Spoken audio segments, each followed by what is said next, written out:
और बड़ी खबर है नागपुर से। अखिल भारतीय अंधश्रद्धा निर्मूलन समिति ने पंडोखर सरकार को चुनौती दी है। अंधविश्वास को बंद करें, अंधश्रद्धा निर्मूलन समिति अगर शक्ति है तो साबित करें। ये अंधश्रद्धा निर्मूलन समिति की ओर से चुनौती दी गई है। शक्ति अगर साबित होती है तो 30 लाख का इनाम दिया जाएगा।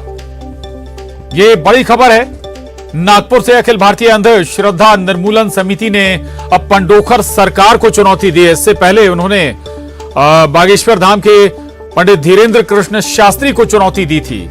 रंजना दुबे न्यूज 18 संवाददाता हमारे साथ जुड़ी हैं।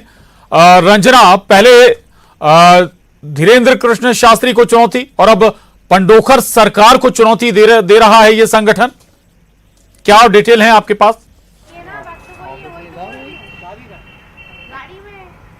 जी प्रशांत, बिल्कुल जो पंडोखर सरकार है इनको जो अखिल भारतीय अंधश्रद्धा निर्मूलन समिति है इन्होंने चुनौती दी है और इस चुनौती को पंडोखर सरकार ने स्वीकार कर लिया है। और उन्होंने ये कहा है कि जिस तरीके की वो ट्रिक और पर्ची के माध्यम से लोगों को उनके भविष्य के बारे में बताते हैं, उनकी समस्याओं को लेकर कोई समाधान की बात सुझाते हैं, तो इसमें पूरी तरह से सच्चाई है। और अगर उनके सामने ये सारी ट्रिक को वो साबित भी करेंगे और अगर गलत होते हैं सामने कोई भी व्यक्ति तो 50 लाख रुपए की जो राशि है वो भी इनाम स्वरूप पंडोखर सरकार देंगे। चुनौती को स्वीकार करते हुए 50 लाख रुपए देने की बात भी उन्होंने कही है कि अगर वो गलत साबित होते हैं तो।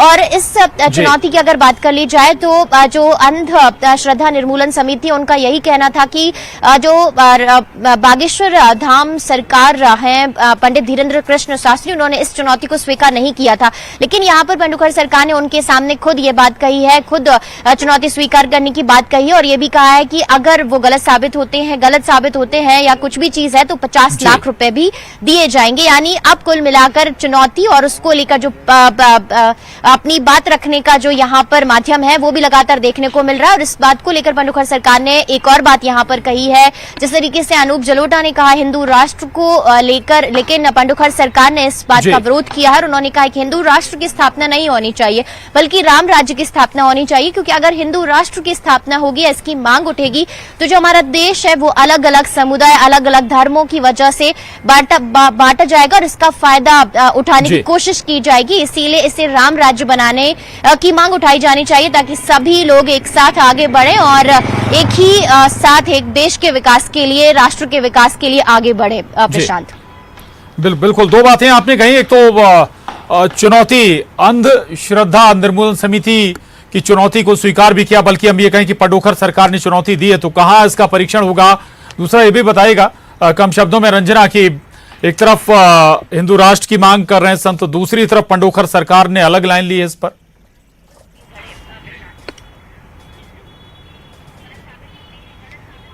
प्रशांत, बिल्कुल अभी जिस तरीके से देखा जाए तो लगातार जो दरबार लग रहे हैं इसमें लगातार जो बयानबाजी है राजनीति को लेकर है, अलग अलग राष्ट्र बनाने को लेकर है, इसको लेकर लगातार अलग अलग प्लेटफॉर्म के जरिए लगातार सुनने को मिल रही है। लेकिन अब जिस तरीके से पत्र के माध्यम से अंध श्रद्धा निर्मूलन समिति ने पंडोखर सरकार को चुनौती दी है, उन्होंने भी सब जो प्लेटफॉर्म है जहां पर अभी उनका दरबार लग रहा है राजधानी भोपाल में, उसके माध्यम से उन्होंने ये चुनौती स्वीकार की है। खुद न्यूज 18 से भी उन्होंने बात की और ये भी कहा है कि जो मानव श्याम मानव है उनकी चुनौती को स्वीकार कर रहे हैं। वो ट्रिक जहां चाहे जैसे चाहे उनके सामने दिखाने की जो चुनौती है उसको स्वीकार कर उनके सामने दिखाएंगे और किसी भी तरह से अगर कहीं कोई गड़बड़ियां होती है या गलत साबित करते हैं तो इसको लेकर भी उन्होंने ये कहा है कि वो 50 लाख रुपए भी इनाम स्वरूप देंगे। चैलेंज भी किया है और इनाम भी घोषित किया है, दोनों तरफ से इनाम घोषित किया गया। बहुत शुक्रिया रंजना आपका इस पूरी बातचीत के लिए, धन्यवाद। बुलेटिन में बस इतना ही, खबरों का सिलसिला जारी है।